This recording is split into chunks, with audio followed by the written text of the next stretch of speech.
Now, I know the game has just launched and it's barely even a month old, but at this point, I feel like some people are probably wondering what's next for My Hero Ultra Rumble, and today we're going to attempt to speculate really, and maybe make a few guesses about what is coming next for the game. Now, we do have some confirmed information via the developer log, which we're going to talk about, and then we'll make some kind of guesses as to what we can expect for content in the game coming up. One confirmed thing we do know absolutely for certain is that Aizawa is coming out on the 25th, which is very close to today. At the time of recording this, it is the 23rd, so that's 2 days away. It might be 1 day away by the time this video goes up, but that is absolutely hype. And you know, I'm going to be pulling for Aizawa to try and get him on the roll banner, and then hopefully we're going to test him out in game. So make sure if you want to see that, you are subscribed to the channel. Anyways, let's get into today's video. This is the official Bandai Namco developer blog for My Hero Ultra Rumble.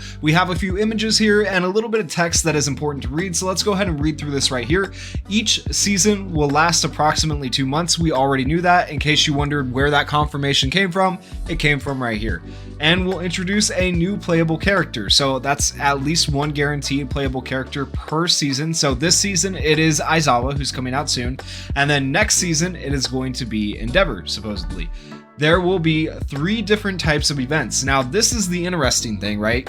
That there will be 3 different types of events, because right now, as it stands, we've only had one type of event where we were able to get hero crystals, and we were able to get the skins for both Sue and Ochako, and those are really actually decent skins, I think, and decent rewards for the events. So I'm interested to see if it's going to be a shop event. Maybe it will be like a wheel event, or maybe it'll be like a random roll event. I don't know how exactly they're going to switch up the events. It'll be interesting to see. There are event rankings in the rankings leaderboards, so maybe there will be rankings at some point for events. It'll be interesting to see how that works, but let me know down in the comments what you guys think we're going to end up having for like the next type of event.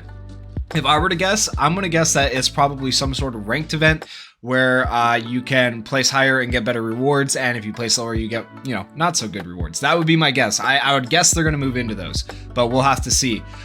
These 3 types of events will allow you to get different types of items and costumes, which you've already seen. Each season will also have its own battle pass divided into 2, a free and a paid version. We've already seen that with the hero license, and honestly, I'm normally not a fan of battle passes, but personally, I'm a fan of this one because I was able to get it completely free to play, at least so far. We'll see if hero crystals are as abundant as they were at the launch of game, you know? I feel like launch of game, the amount of hero crystals that they gave you with the event and various other means was very nice. It was very generous, and we were actually able to purchase, you know, the battle pass or the hero license for free. Now, as the game continues, will they continue to be that generous with the amount of hero crystals they give out? Well, that's yet to be seen, you know? We'll have to see how that ends up playing out in the future, but hopefully, I mean, the game maintains a good balance of free to play as well as pay to play. I feel like pay to play should be the cosmetics. That's perfectly okay. And then the free to play should be the characters, you know? So we'll have to see how that ends up working out. As far as the battle pass goes, I feel like the battle pass, it's nice to be able to dip into it. Maybe if you save hero crystals for a season and then be able to go buy it free to play. Whereas at the same time, you know, if you spend hero crystals like on rolls and stuff like that, then you will have to come back, purchase more hero crystals to be able to afford the battle pass. So I feel like right now it's kind of in an iffy place, but we'll have to see where that ends up. Let me know what you guys think down in the comments. Do you think it's going to continue to be mostly free to play, or do you think it'll end up eventually, you know, to where we actually have to buy hero crystals to be able to afford it? We'll have to see how that one plays out. The paid version will offer more rewards and exclusive costumes, which we've already seen. New limited costumes will also be released approximately every 2 weeks. You'll be able to get them from roll polls, okay, which is pretty decent, and we already know all that stuff. And so going down here a little bit more, here's the really interesting part to me. The first season of My Hero Ultra Rumble will feature 3 new characters, which we already have: Momo Yayorozu, Ibara Shiozaki, and Eijiro Kirishima. If I butchered any of their names, I am sorry. Another character will also join the roster soon after the launch, ... Who could it be? And they showed this character silhouette. It's very obvious now, like blatantly obvious, especially after the launch trailer, that character is in fact Aizawa, right? And then we know this silhouette right here is in fact Endeavor. A lot of people thought this was like Gang Orca originally, but yeah, definitely not. And it's, I believe this is like Endeavor's arm, like his elbow, like something like that. I don't know exactly what part of his arm, but some part of his arm right there in the silhouette. So that is Endeavor for season 2, and that is really cool that I feel like they're going to be teasing these characters as they come up. They haven't teased anything for season 3 yet, so be watching for when they tease a silhouette for season 3. It could be really, really hype. Hopefully they add new villains. I know a lot of people, like a ton of people in the comments are like, give more villains. We have 4 villains in the game. This is ridiculous. I'm right there with you guys.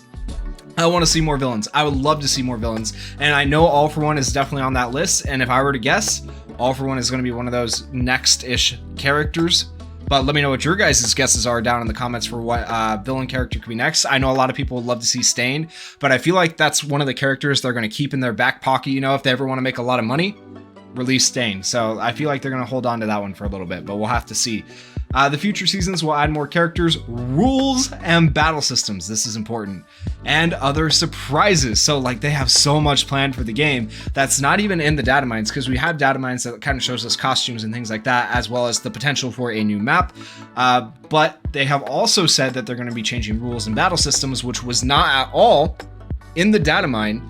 And that is absolutely so hype. So looking down here at the roadmap, this is really important. We'll go ahead and actually open image in new tab. Let's go ahead and get a bigger version of this. So for the roadmap, we have season 1 where we have these characters and Aizawa coming out. That's where we're at right now. Aizawa comes out in a few days.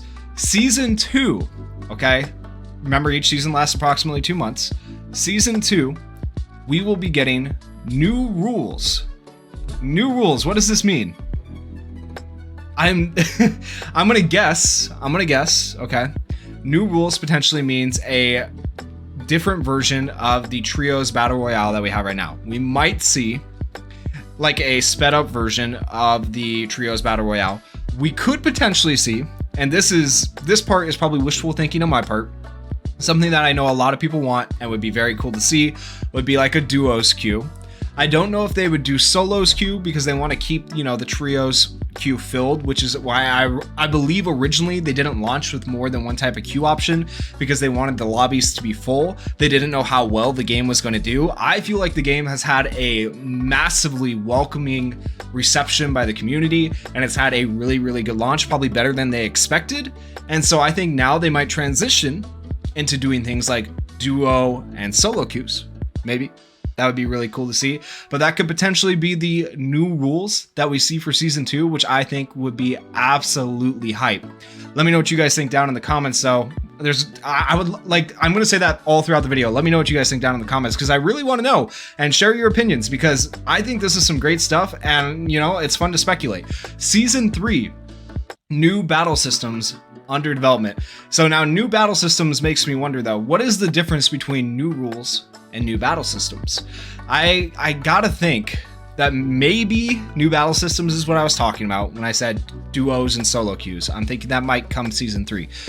However, assuming duo and solo queues are actually just part of new rules for the battle royale, maybe a new battle system will be like, we'll get outside of the battle royale aspect of the game, and maybe we'll see some like one-on-one fight arena type matches or something like that. I don't know.